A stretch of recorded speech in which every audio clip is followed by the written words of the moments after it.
ये दोनों ही धर्म आज भी पूरी दुनिया में नफरत और झूठे नैरेटिव का शिकार हैं। लेकिन क्यों? पहले इनकी जड़ों को समझना जरूरी है।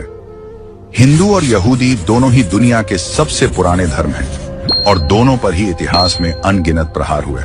हिंदू धर्म का जन्म सिंधु घाटी में हुआ, जिसे इंडस सिविलाइजेशन भी कहते हैं, और यहूदी धर्म का उदय हुआ यरूशलेम की पवित्र जमीन पर। कितनी बार मिटाने की कोशिश हुई। 56 ईसा पूर्व से 1948 तक यहूदियों को कभी बेबीलोन, कभी रोम, तो कभी यूरोप ने रौंदा।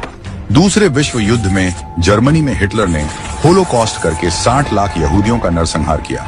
1000 ईस्वी में मोहम्मद गजनवी से शुरू हुआ हिंदुओं पर आक्रमण, फिर कभी मुगल, तो 1947 तक ब्रिटिश ने कुचला। यहूदियों के साथ नाजी होलोकॉस्ट हुआ, उनकी नस्लें ही खत्म करने की कोशिश की गई, मंदिर तोड़े गए। तो वहीं हिंदुओं ने धार्मिक यातना से भरा मुगलिया आक्रांता शासन झेला, अपनी संस्कृति, अपने ऐतिहासिक मंदिर उजड़ते हुए देखे। दोनों को एक ही साल के अंतर में आजादी मिली और उन्होंने कॉमन विचारधारा के साथ अपने अपने राष्ट्र का निर्माण किया। दोनों ही देश दुश्मनों से घिरे हुए हैं, यहूदियों का इजराइल अरब देशों से, तो वहीं भारत के अगल बगल वाले देश संवैधानिक रूप से इस्लामिक राष्ट्र हैं। भारत के हिंदू पड़ोसी देश भी चीन के प्रभाव से जकड़े हुए हैं।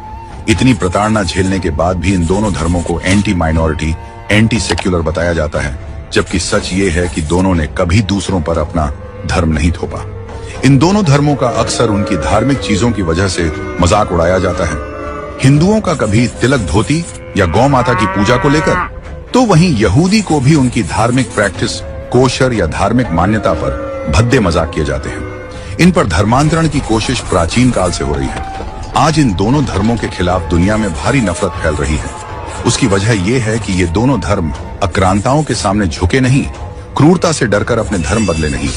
ये प्रताड़ना, प्रहार सहकर भी अडिग रहे हैं। एक तरफ भारत ने गजनवी से लेकर औरंगजेबी मुगलिया शासन देखा, दूसरी ओर यहूदी होलोकॉस्ट जैसे मानव इतिहास की सबसे क्रूर सजा।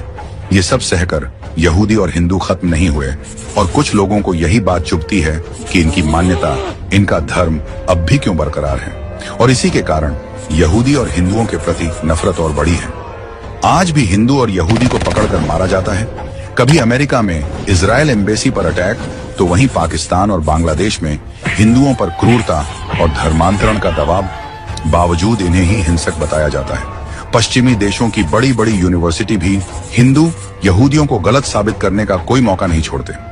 हार्वर्ड जैसी यूनिवर्सिटी फिलिस्तीन के पाले हुए आतंकी संगठनों को फ्रीडम फाइटर्स का दर्जा देने की कोशिश करती रहती है, तो इधर भारत में जामिया और